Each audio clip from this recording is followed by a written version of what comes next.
Today we are going to make a do-it-yourself salt body scrub. So what this is a blend of salt and oils, and it's going to go ahead and it's gently going to exfoliate your skin. So one thing you might be wondering is which is better, salt scrubs or sugar scrubs? And the short answer is neither is better. They both have their own pros and they have their own cons. So one of the pros of a sugar scrub is that it does not sting. Whereas with a salt scrub, if you have a cut or anything like that, I strongly recommend not using this because it is going to sting because you're literally putting salt into a wound. However, I find that salt scrubs exfoliate a little bit better than a sugar scrub would.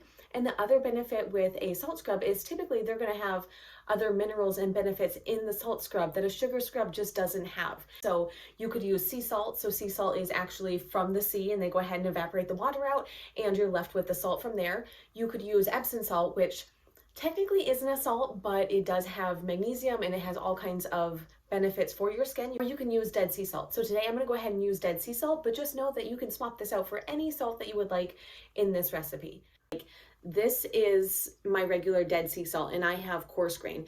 We do not want to use that on our skin like at all. If you use something that's coarse like this, you're going to get skin damage. It can do all kinds of damage to your skin. It might cut you and then burn you because it's salt, which would be weird. Same thing with sugar. We wouldn't use a really coarse sugar. We'd use a very fine grained sugar because we want to gently exfoliate.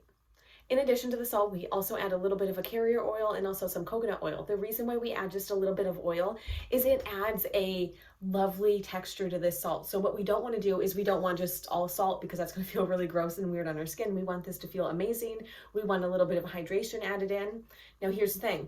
Oil, water, they don't mix. So we're going to add just a little bit of polysorbate in there to get these to mix together. And then we're going to top it off with some vegetable glycerin or glycerin, either is fine. And what that is going to do is it really changes the consistency of it. So this makes it feel like a gel-like, a very lovely consistency.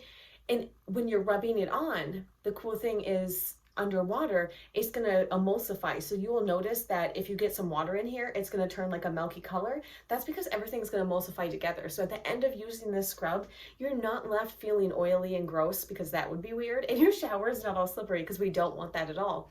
It's going to be a very nice rinse off product. So to use the salt scrub, what you do is you go ahead and get your skin wet, take a little bit of the mixture and you are going to put it in your hand and then apply it to your skin.